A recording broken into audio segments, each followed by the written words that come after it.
Assalamualaikum warahmatullahi wabarakatuh. Saya Laila Nurwahyuni, mahasiswa baru dari Program Studi Manajemen Pendidikan Islam, Fakultas Ilmu Tarbiyah dan Keguruan.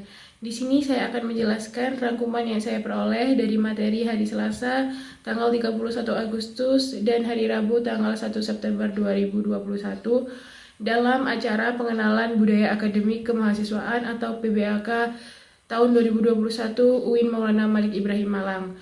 Video rangkuman ini sebagai bentuk pemenuhan penugasan yang diberikan kepada mahasiswa baru.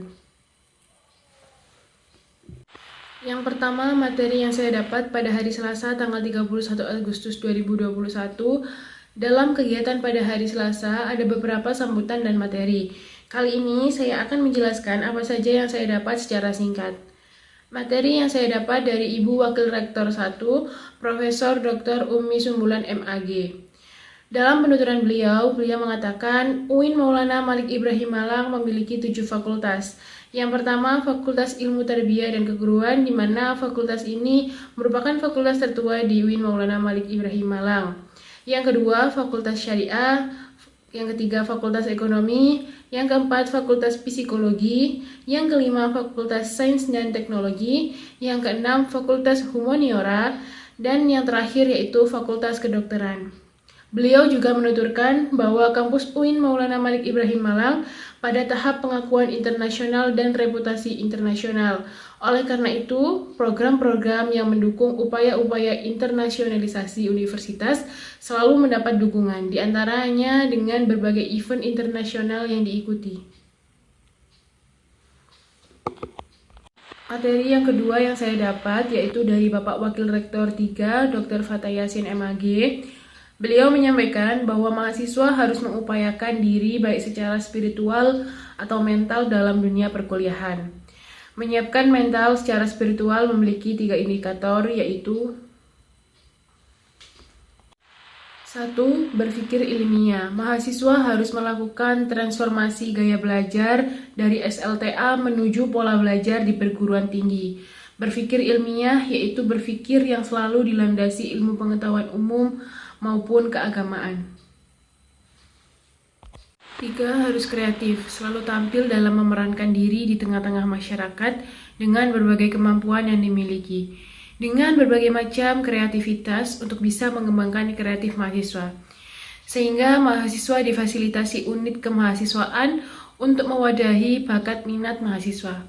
Oleh karena itu, UIN Maulana Malik Ibrahim Malang mengajak mahasiswa untuk aktif berpartisipasi dalam kegiatan intrakampus atau intrakurikuler seperti DEMA dan SEMA. Dan materi terakhir yang saya dapat secara singkat yaitu pesan dari Ibu Wakil Rektor 2, Dr. Haji Ilvi Nurdiana SAG MSI. Beliau berpesan bahwa 1. Pemimpin besar bukanlah orang yang pandai merangkai kata-kata semata, tetapi orang yang mampu melaksanakan apa yang dikatakan. Karena itu, belajarlah melaksanakan tanggung jawab sesulit apapun.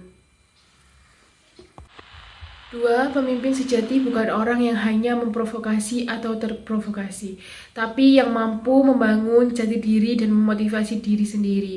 Karena itu, temukan jati diri mau jadi apa 4 tahun ke depan. Hari inilah penentu untuk kedepannya. Yang ketiga, pemimpin yang baik adalah orang yang mampu membuka pintu masa depan bagi orang lain, bukan orang yang selalu mencari kesalahan dari pihak lain. Oleh karena itu, belajarlah mengedepankan positive thinking. Jangan selalu menyalahkan orang lain. Dan yang terakhir, pesan beliau adalah pemimpin masa depan adalah orang yang mampu membesarkan alma maternya dengan prestasi-prestasi, bukan orang-orang yang membakar alma maternya. Karena itu, jaga nama baik kampus UIN Maulana Malik Ibrahim Malang, torehkan prestasi baik nasional maupun internasional, kedepankan kesantunan dan akhlakul karimah. Selanjutnya, saya akan menjelaskan materi apa saja yang saya dapat pada hari Rabu, tanggal 1 September 2021. Yang pertama, yaitu mengenai organisasi DEMA. Organisasi DEMA sendiri merupakan organisasi intrakampus yang merupakan lembaga eksekutif di level lingkungan universitas maupun fakultas dan sebagai pelaksana program kemahasiswaan sebagai lembaga yang mengkoordinasikan dan menginstruksi kemahasiswaan tingkat universitas. DEMA sendiri memiliki tugas yaitu melaksanakan program kerja organisasi yang sudah disepakati oleh Senat Mahasiswa Universitas. Kemudian yang kedua, mengkomunikasikan dan menginformasikan kegiatan kemahasiswaan dalam lingkup universitas. Kemudian yang terakhir yaitu melaksanakan koordinasi dan sinkronisasi kegiatan mahasiswa. DEMA sendiri memiliki beberapa kementerian di dalamnya, yaitu Kementerian Luar Negeri, Kementerian Sosial Hukum dan Politik, Kementerian Dalam Negeri, Kementerian Agama, sebagai bentuk upaya kolaborasi antara kampus dengan agama. Kemudian Kementerian Pengembangan dan Kreativitas, Kementerian Komunikasi dan Informasi. DEMA memiliki program kerja, yaitu yang pertama Sahabat Desa. Sahabat Desa ini merupakan program di mana meningkatkan kepekaan mahasiswa dengan masyarakat. Kemudian yang kedua Sapa Sekolah, dengan tujuan membantu memberikan kepada kampus atau mempromosikan kepada sekolah untuk melatih kepemimpinan. Kemudian sosial politik, yaitu diskusi dengan parlemen yang ada di Indonesia. Dan yang kedua yaitu SEMA. SEMA merupakan lembaga legislatif yang berada di bawah naungan Universitas UIN Maulana Malik Ibrahim Malang. Tugas SEMA sendiri yaitu mengawasi dan mengontrol DEMA Universitas, memberikan persetujuan setiap kegiatan yang akan dilaksanakan oleh DEMA Universitas, memberikan pengesahan setiap laporan pertanggungjawaban setelah selesai. Fungsi SEMA sendiri yaitu advokasi, legislasi, pengawasan, dan penganggaran. SEMA memiliki wewenang yaitu membentuk undang-undang yang dibahas dengan presiden mahasiswa, kemudian menanggung dan mempertimbangkan segala aspirasi mahasiswa. SEMA pula memiliki komisi, yaitu Komisi Advokasi dan Hukum, Komisi Organisasi dan Kemahasiswaan untuk mengawal Ormawa di seluruh UIN Malang, kemudian administrasi dan keuangan, yaitu pembuatan peraturan administrasi, kemudian informasi dan komunikasi, yaitu sebagai alat publikasi terkait kinerja SEMA. Untuk bergabung di SEMA, ada beberapa syarat, yaitu IPK harus minimal 3, yang kedua memiliki SK kepengurusan Ormawa, yang ketiga siap terikat dengan DEMA Universitas, yang keempat mahasiswa aktif UIN Maulana Malik Ibrahim Malang, dan terakhir adalah mengisi form Google. Pada hari ini saya juga menerima materi dari beberapa UKM yang ada di UIN Maulana Malik Ibrahim.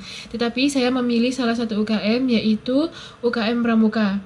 UKM Pramuka memiliki visi menjadikan anggota rencana yang berpengetahuan luas, berbudi pekerti luhur, dan berpegang teguh pada kode kehormatan. Kemudian, misinya adalah 1. Meningkatkan kualitas pendidikan, pelatihan, dan mengembangkan minat bakat anggota Rencana Gudep Kota Malang. Yang kedua, membentuk anggota Rencana yang berakhlakul karimah. Kemudian ketiga, menjadi anggota Rencana yang kritis, dinamis, dan kreatif.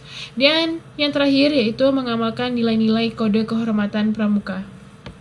UKM Pramuka sendiri memiliki tujuan, yaitu terwujudnya kualitas anggota Rencana yang memiliki loyalitas dan dedikasi terhadap Rencana. Kedua, tercapainya anggota Rencana yang berakhlakul karimah. Ketiga, terwujudnya Tribina Dega. Dan yang terakhir, terwujudnya anggota Rencana yang mampu berpikir logis dan sistematis. Kemudian, materi yang saya dapat yaitu dari Bapak Muhammad Hasanuddin Wahid M.Hum. Beliau adalah anggota DPR RI dan juga Sekjen Partai PKB.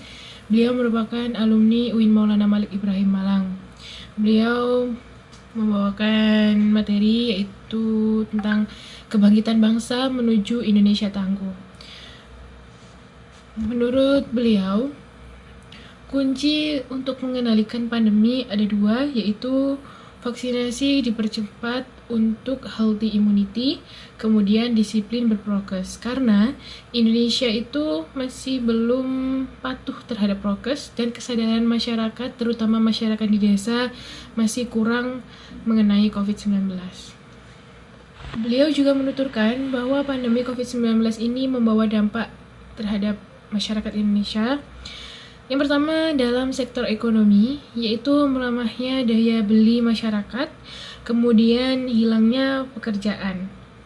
Jadi banyaknya pengangguran pada masa pandemi. Kemudian pada sektor pendidikan, yang pertama adalah putus sekolah yang disebabkan oleh anak harus bekerja, kemudian akibat dari persepsi orang tua yang salah. Kemudian yang kedua yaitu kekerasan pada anak dan resiko eksternal. Dan yang ketiga adalah penurunan capaian belajar, sehingga saat pandemi ada yang namanya pelajaran jarak jauh atau belajar jarak jauh, sehingga capaian prestasi anak dalam belajar itu menurun. Dia menuturkan bahwa pentingnya kolaborasi hexahelix. Hexahelix merupakan model kolaborasi masa depan yang mampu menaikkan kelas dalam sektor ekonomi, pendidikan, dan sektor lainnya.